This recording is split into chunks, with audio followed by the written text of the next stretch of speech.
So I felt like this message should get out to family members and care providers and friends who might be, might find themselves in the undesirable seat of providing suicide precautionary care to maintain a safe environment for your loved one while they are in crisis, and have enough history with you to be able to communicate effectively.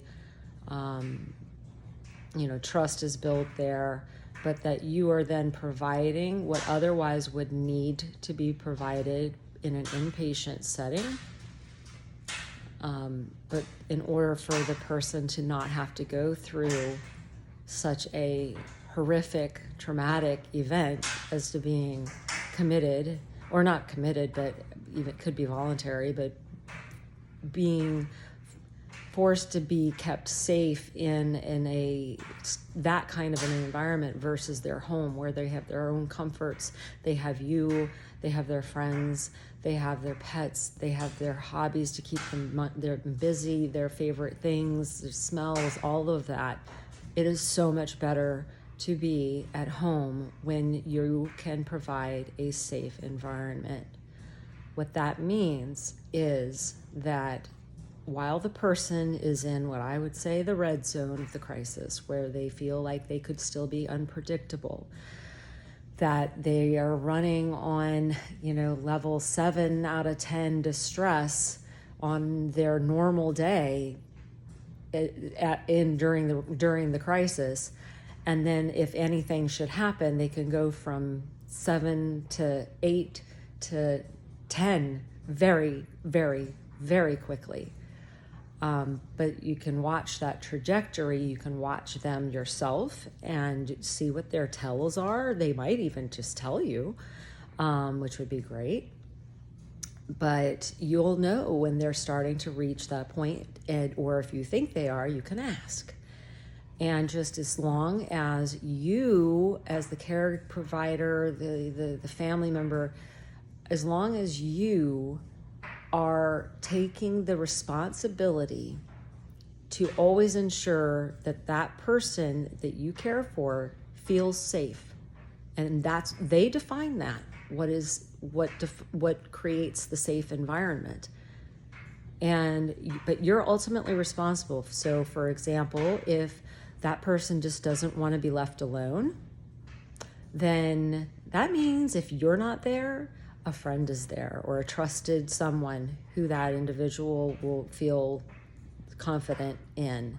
Not the housekeeper or the neighbor that they never talk to. That's not going to cut it. It needs to be a friend. And so you're responsible if they aren't making those arrangements for themselves. You need to ask.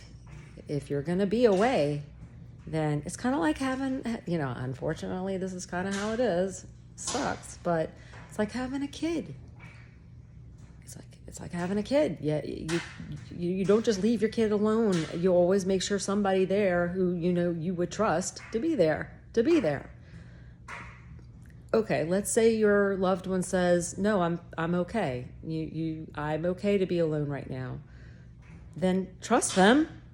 If they're trustworthy, clearly, and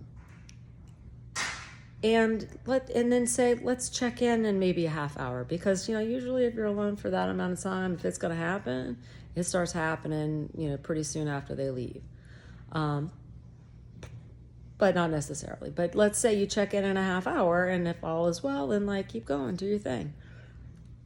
Or if all's not well, what are you going to do? Because, they can call a friend instead. They don't have to, stop what they're doing and have to come home. No. But make a plan. Decide upon a plan that you both feel is safe. And then proceed. So it's not an all or nothing thing. They can be alone, potentially, depending on where they are and how trustworthy they are. what your history is with this, but you work that out and ideally with a professional, who also has insight into the condition and the impulsivity level and the prognosis. So this should be made in conjunction with the healthcare provider. But then the negotiate. But nobody does this kind of video to tell you how, like, the reality of, well, okay, all right, I said that I would provide a safe environment, and I should lock up all the guns or the knives or the medicines or whatever. But then what about just the day-to-day activity? You don't know what's happening in their mind. They could look, you see the front of the tapestry, right? The needlepoint or whatever picture. You see the picture, you see this. But you need to ask, what's the backside like right now? Are we all tangled up in it? What do we need? Ask us. We'll tell you. I'll tell you. But you need to know to ask. That's the point. You need to know to ask. And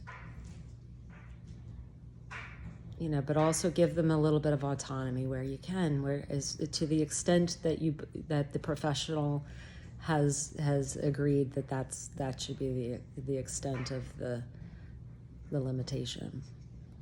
But nobody tells you this stuff. I don't know where they do. Somebody probably has somewhere, but I can't find it.